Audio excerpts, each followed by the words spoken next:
Hi there, folks. It's me again, back with the new life update. I also changed the vlogging format and format in general, including the new profile pic that I started using last time. So it's all coming at a good time actually, because things are finally looking up.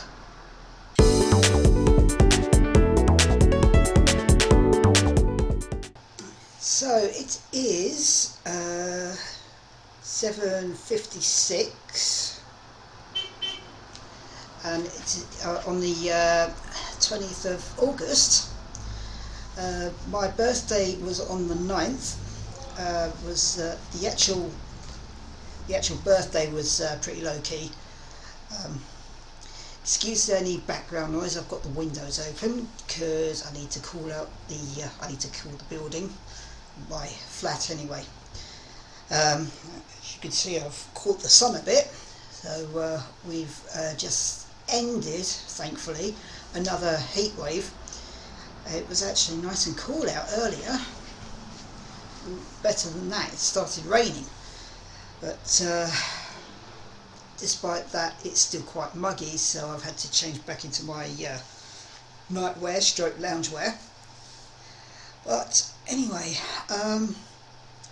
past few days has actually been pretty eventful. So I spent most of the day up at a college campus in Pencoed, where I got myself one of these. It's my student ID card. So yeah, I am now officially enrolled on horticulture and landscaping course. Was going to be level 2, was going to be level 3, but they took me down to level 2 because they reckon it would be more appropriate for me. So apparently level 3 is more theory based, while level 2 is more practical, hands-on, which is what I'm after.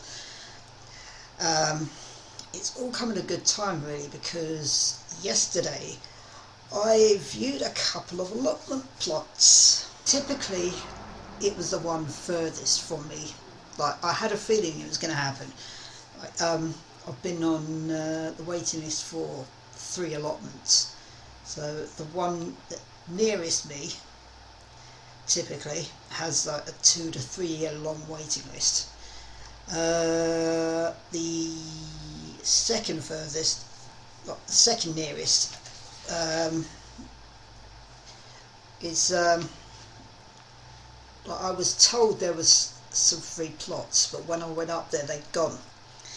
This is how in demand they are. So I got put on that waiting list. I wasn't particularly keen on that one, if I'm honest. I went up there, I felt a bit out of place. It was all a few old men gathered around the shop. But it looked fairly big, but that was the impression I got, like felt a little out of place. But few days ago, was that towards the end of last week? Yeah, towards the end of last week I think, where I got a phone call. Yeah, I got a phone call from typically the furthest one, which is in Garth, and I'm in the next village up. So this one is on an outskirt village that way. I'm on an outskirt village that way. So and my stakes in the middle. So yeah, it's a bit of a trek. It is doable. Although saying that, I did my typical me and got lost, despite allowing extra time. Well, the bus allowed for a bit of extra time. It's just the way it went. Although the bus I was hoping to get was delayed, and I ended up getting another bus that took me a bit further from it. Also, Google Maps deceived me. I checked the website. Well, there isn't a particular website. There's like a few places that feature this allotment, One of them, it had the directions for it. It took me to a completely different area. It took me to a farm rather than the allotment itself. So I got to the farm, which had some horses outside. I ended up asking the lady out by the horses for directions, and made a new equine friend in the meantime, in the process. So yeah, I was trying to focus on what she was saying while petting a mare at the same time. So that was nice at least. And I got to pet another couple of dogs as well. So I'll say on one of my other videos, animals make everything better. So that took the edge off. But I did get there in the end. I did notice the manager, I think that's what you call them. She called me about it, and she assumed I could drive. So when her nephew opened the gate, and when I went up to greet her, and there was a car coming in at the same time, so she instinctively looked towards the car and then looked at me and said, "Oh, am I meeting you?" "Yes, you assumed I could drive." "I can't." So yeah, that was fun. But once we got over that, it was quite nice actually. The atmosphere is a lot nicer. She's very friendly and chatty, like a lot of Welsh people around here actually. So we were chatting, and she showed me this plot that this other guy got evicted from for bullying. So she was venting about him for a bit. So she showed me this plot that had become available. It is massive, to be fair. It is ridiculously big for one or even two people. So she showed me this other plot will become available next month.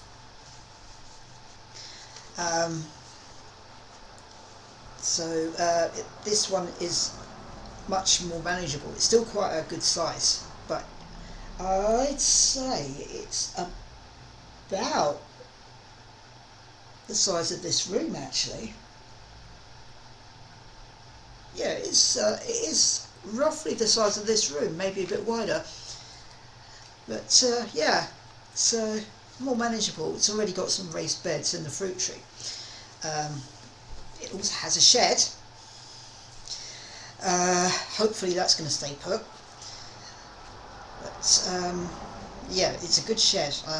I'm hoping I can get the stuff out of my storage unit, which is currently costing 180 quid a month, and move it into that shed, where the allotment plot will cost me 30 quid a month. So quite a sizable reduction in funds, which is especially important considering I have a consultation with the breast surgeon next month, and hopefully I can get it all financed, because that is going to be about 160 or something like that a month. So yeah, I'm going to need that extra money. So it's all really coming a good time. So the allotment plot will be available next month. I'll be starting my horticulture course next month. Induction week is on the 1st, and it runs over 3 days according to the email I got sent. So I checked my calendar, my consultation's on the 3rd. Okay, so I don't know even, I mean, I got asked for they're like, if you can like just show proof of the appointment. Do I have proof? Yeah, I might have to phone the clinic and ask about that. We'll see. But yeah, I'm thinking out a bit. But yeah, if I could get some kind of proof anyway, like just excuse myself from that particular day. I'll be free for the first 2 days at least. But yeah, it's just all come, like they say, bad things come in threes, so the good things. So, although in this one it's like more than 3 things. So let's see, I've got an allotment plot coming up. I've enrolled in college. It's coming closer to my breast consultation. That's still a bit up in the air at the moment. I'm hoping I can get finance for it. Fingers crossed. Hopefully they're not going to be too stringent on the credit check. I mean, it's better than it was, to be fair. I've had a bit of time to build it. It has risen a bit, thankfully. I mean, my debts have either been written off or paid off, so that should count for something. There's this app called Emma, which I wasn't using much of until they showcased this thing where they can report my rent payments to credit agencies. So that should count for something as well. My first 6 months are already paid for, so I can only do it from, it'll be next month now, end of this month rather. So yeah, they needed this app needed a reference payment, so it knew what to monitor when checking for my rent to get paid. So when I start paying from the end of this month, it will start being reported, so that's something. A quick show off of my clay pieces. So I've got one of the not so great things is that I'm starting to get, my joints are starting to get painful. Or some of my joints are starting to get painful. I've always had joint problems. But I was venting to my clay sculpting group about it, and they're like, go see a doctor. Yeah, okay. But yeah, I've got my clay pieces here.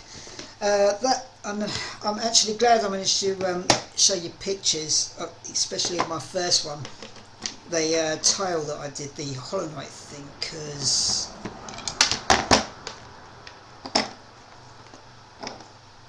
look at the state of that. And both these horns are broken. But yeah, I'm gonna break that down into break it down and turn it into something else. But there's these. I didn't make the tiles.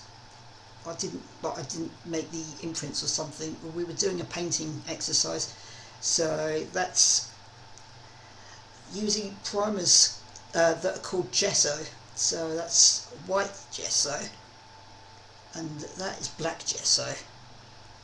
And these, like this is black gesso, and there's what's called magic paint, like chameleon paint. So that's one of the colours there, and so yeah, you can should call it magic paint because got like an iridescent shine to it. It makes it look prettier. And that's metallic paint around the edge. Oh yeah, I didn't paint. That's what it looks like underneath all the stuff. So yeah, it's this gesso thing is pretty good. You wouldn't tell it was that underneath, but it's same with this one.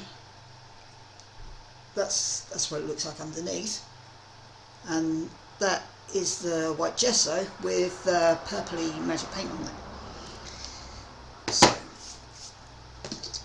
there was this craft fair a few weeks ago where I got encouraged to exhibit some of my pieces, and these, despite me only painting them, were among them.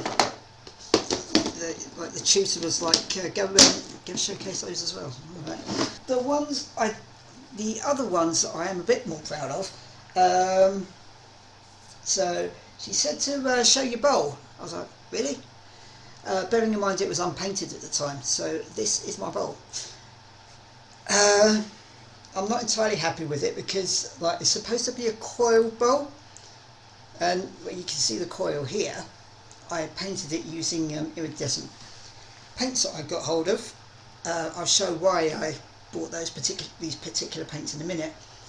But yeah, I used the paint to highlight where the coils are supposed to be, because I got a bit overzealous with plugging the holes in there, because when you're building a bowl with the coils, you're going to get these little gaps. If you want to use it as a bowl, you've got to plug it with clay. You can actually see here where I've done that. So yeah, I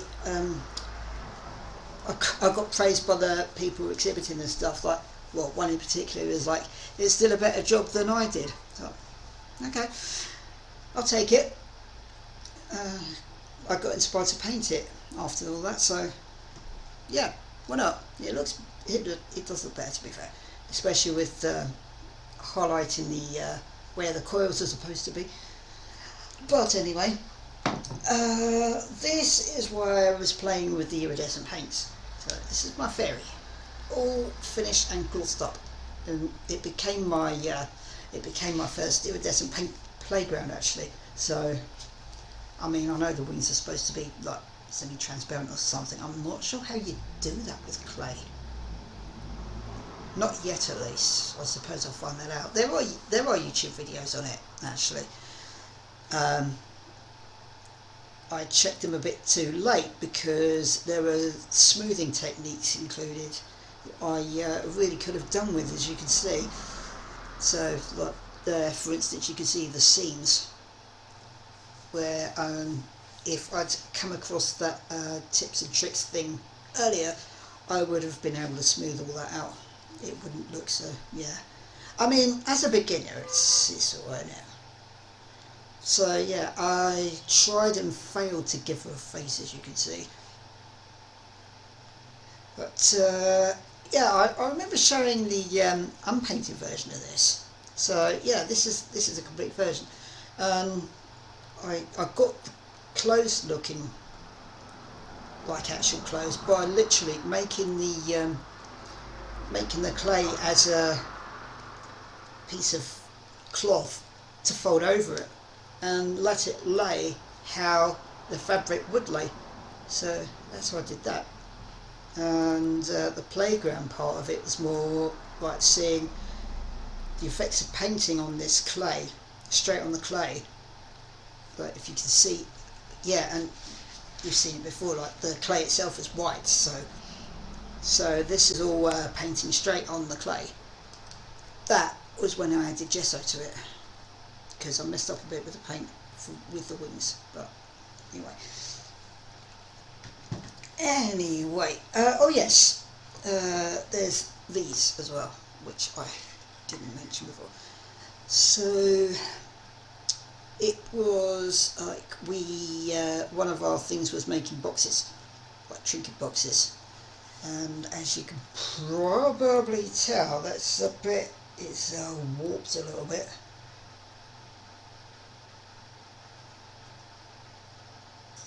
Well, oh well. I mean, this is a painted version, but yeah, you can probably see it's a bit cracked. Well, not necessarily cracked, but you can see where the seams are. And actually, yeah, so before going into that, this was supposed to be the lid, but as you can see, I got the measurements a bit wrong. Oops. I took the measurements completely wrong. What I might do, thinking about it, is break that down and make it into a proper lid. It's not really correct here. Well, there is a bit, but I think it's more a case of, now I've seen the tips and tricks, apply them, and I can use this as practice, actually. So so that's those.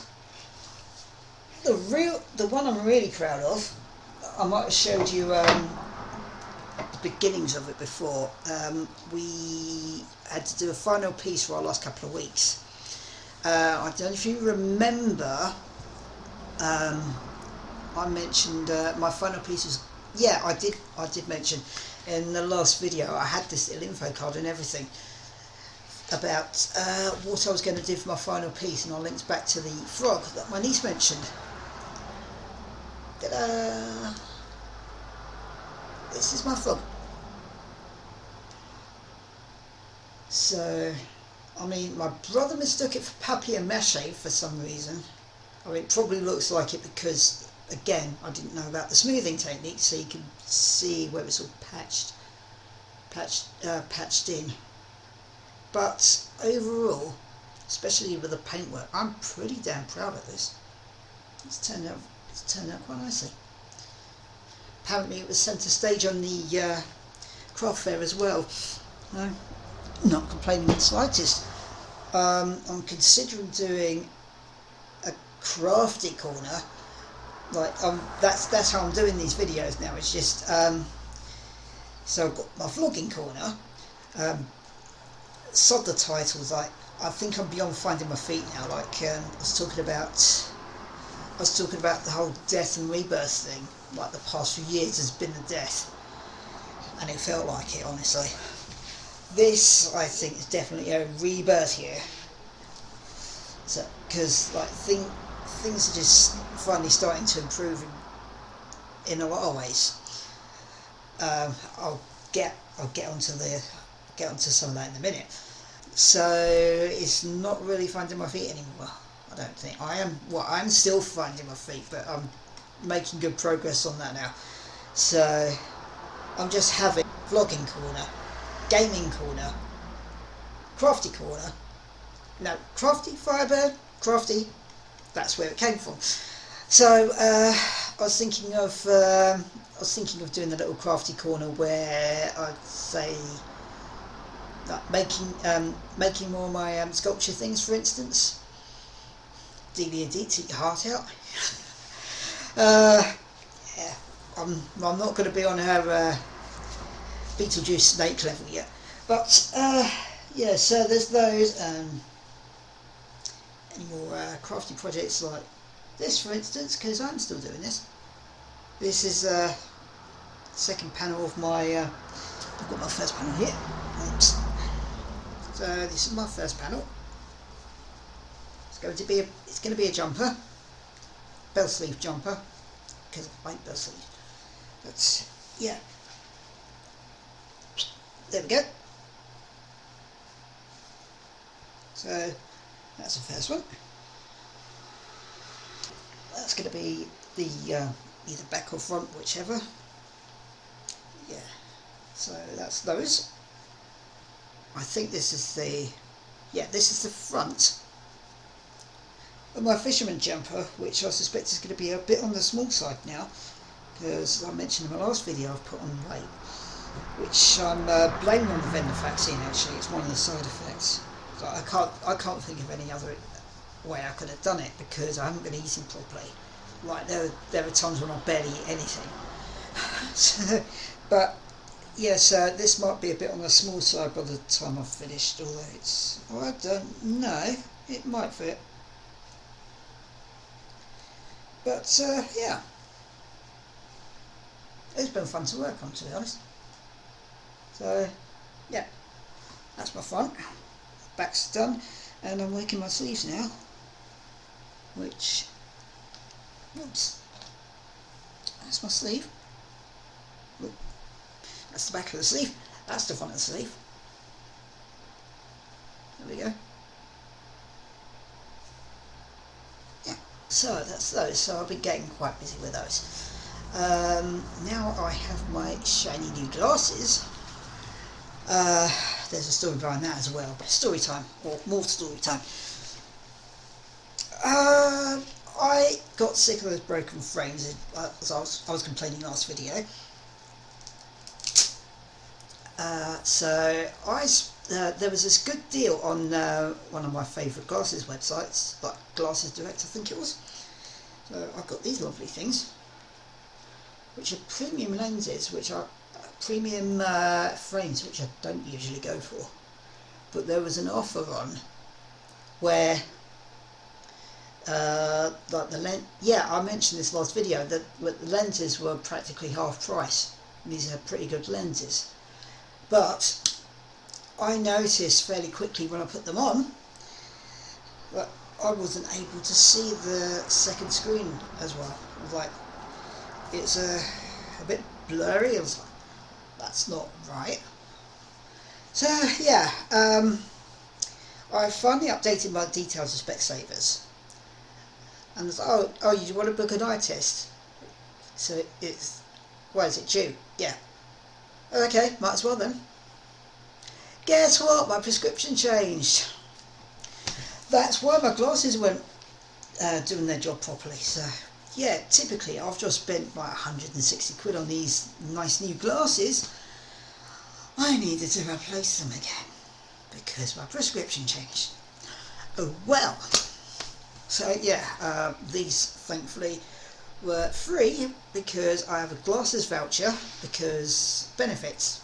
So I got an advanced eye test for which cost me a tenner on top of the free eye test, because after a time of like scrimping on the advanced test, I was like, yeah, I suppose I better.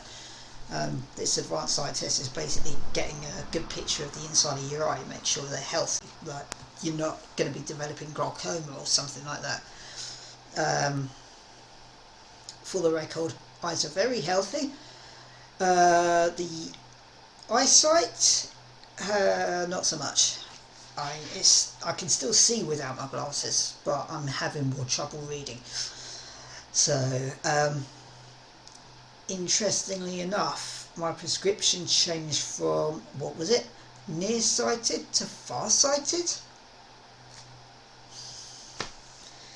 Work that one out if you can, but oh well.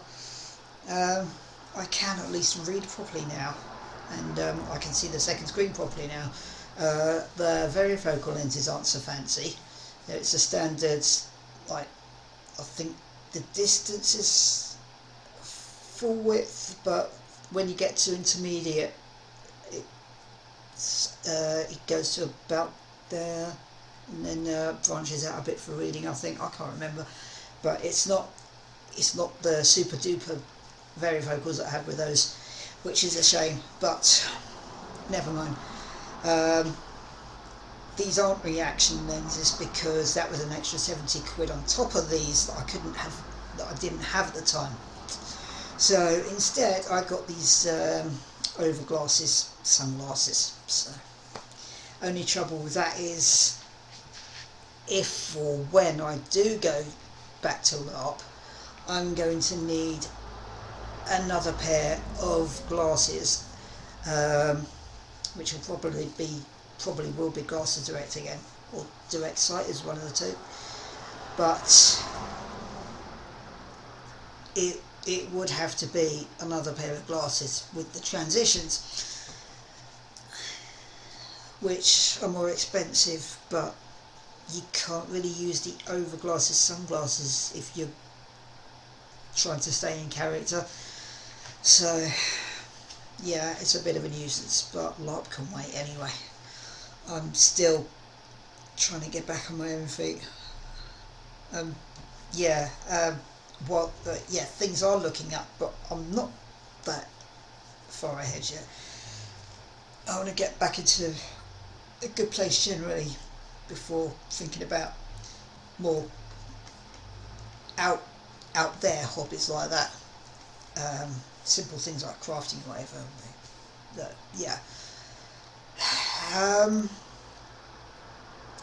The other major update actually is concerning a certain guy who's living in the flat opposite me. I did make sure the door was closed, so like there is a landing as I showed you in previous videos, but I really don't need him over here in this. But basically, it started off just standard chit chat. Like I think it's like more he like advised me on something like when I just moved in, something to do with the rubbish bags. It was on that kind of level anyway, but we've gradually been talking more, and because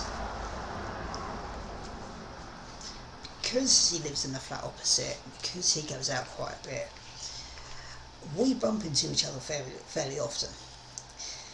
So we just stop and chat for a bit, and that's been a thing, on and off, fairly gradually increasing as I've been here. And I've been here for about February I moved in. Early to mid-February I moved in, I think. So February, March, April, May, June, July. Yeah, it's been about 6 months. So over that time we've been gradually chatting more, getting to know each other more. Like, he just casually started talking about problems he's been going through, and at the time I was like, okay, not in a position to judge. That kind of thing, like, he was starting to open up a bit, like getting more personal, and like we both have actually, like just gradually we've been talking about all sorts of stuff. But in the past few weeks or so, he started calling me pet names like babe, sweetheart, beautiful, that kind of thing, and I was like, I may be autistic and therefore not as clued up on unwritten social cues and stuff, but it's starting to sound a bit like he likes me.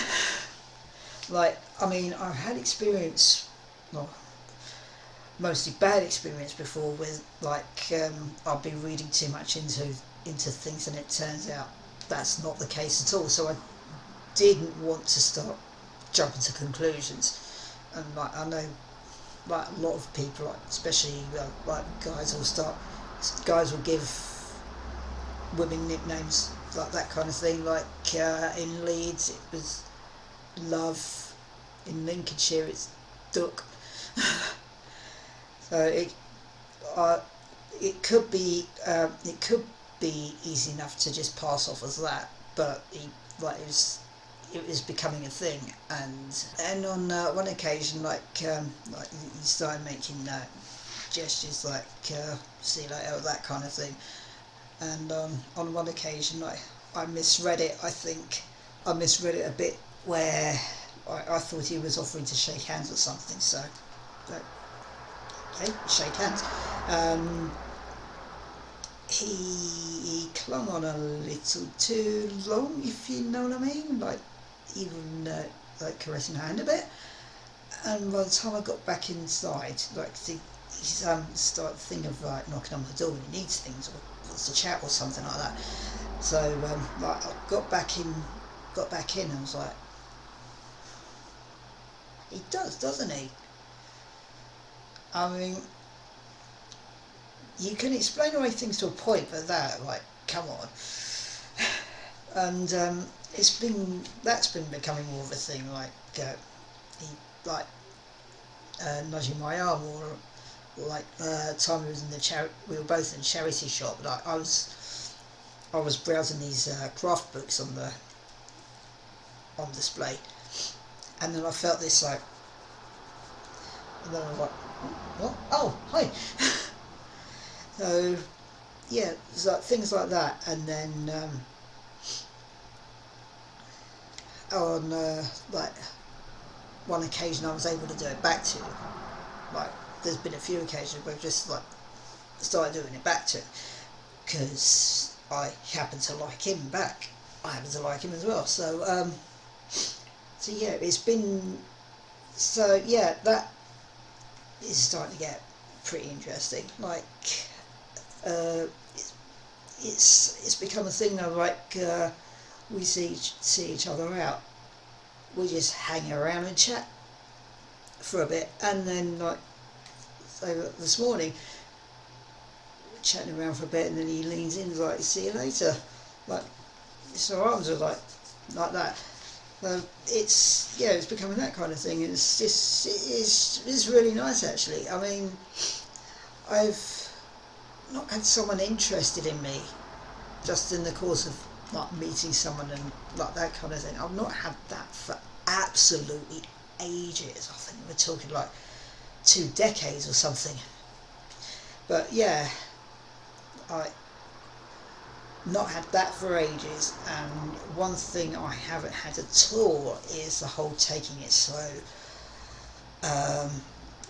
Usually in relationships, especially when I was a lot younger, it became a thing of like lasting like a couple of months or a few months, or after I got away from my family, because my late mother was a big thorn in my side in that department. I didn't realise it at the time. I had a couple of relationships post first transition anyway, where they lasted longer, both quite long distance, both autistic, both ADHD, I think, both having related issues in different ways. And in the end they fizzled out for different reasons. But yeah, I knew if anything like this did happen again, I mean, I've had a lot of time to think about things on that level, among other things. I did know by then that I needed to know the person before I even considered dating. But this slow burn kind of thing is like, we're not even dating, we're just casually exchanging information on varying levels, including more personal levels. But it's not really dating, we're just gradually getting to know each other and just gradually like getting more touchy, I suppose. But it's nice. I mean, it's not the traditional dating. Yeah, we like each other, start kissing, sleeping together, that kind of thing. It's not been like that at all. I am not entirely sure what to make of it, if I'm honest, because I've never had it before. I know there's a part of me where like probably the ADHD in me is like, okay, we obviously like each other, what's the hold up sort of thing. But on the other hand, I was like, well, there's no pressure. Like someone on this WhatsApp group I'm part of, like they mentioned this, like there's no pressure for anything. Like there is no rush for when it comes to relationships, and I have to keep reminding myself of that, because there's that part of me that's like, well, kiss already, that kind of thing. But on the other hand, it's like, well, there's no need to rush things, because like we're both in a similar, or have been in similar positions of like we're both living in a studio in a pretty run-down building, it turns out. We were having a bit of a rant about that earlier. But yeah, one of the things we talk about is like trying to get hold of the landlord to get stuff fixed. But yeah, I mean, on that level we're in a similar position, but we've both been homeless, it turns out. Very different backgrounds obviously, but similar interests, it turns out. He also loves being outdoors. In fact, he said he's worked with allotments in the past, and I was out heading out to well, he was heading out, and I mentioned I was viewing these allotments, and I was like, if you fancy helping out, you'd be more than welcome. I was half joking, but he was immediately like, yeah, I'd be happy to. Okay. Turns out he's had experience with allotments, even better. But from what he was saying just this morning, it sounds like it's doing the world a good. So yeah, it's like kind of like helping each other out, I suppose. But yeah, I don't want to get too much into that for obvious reasons. But yeah, I saved this bit for last because it might be bordering on TMI type territory, but to do with the urology business. I have an appointment at the hospital next week. It's either Monday or Tuesday, but I have to be in there for 12:30. They asked for a sample. I was a bit confused about when they needed it, because on the phone they said bring in a sample. In the letter they sent me, they said you need to get it handed into either the GP or the urology department at the hospital, which is miles away. So I wasn't going to do that. So I did it yesterday before viewing the allotment. No, I did it today before heading off to the college. And it said on the letter minimum 10 days. I was like, oh, now you tell me, because I only got the letter on Monday. So I'm hoping it goes all right next week. But anyway, I don't know when I'll get the results back from that. But I think it's going to be more a case to see how badly this metoidioplasty is messing with my plumbing. That's not going to be pleasant. But it would be ironic if it pushed me further up the waiting list to get the revision done. But hey, whatever gets shit done at the end of the day. But yeah, now I've got my glasses and my shiny new camera that I'm using to record this.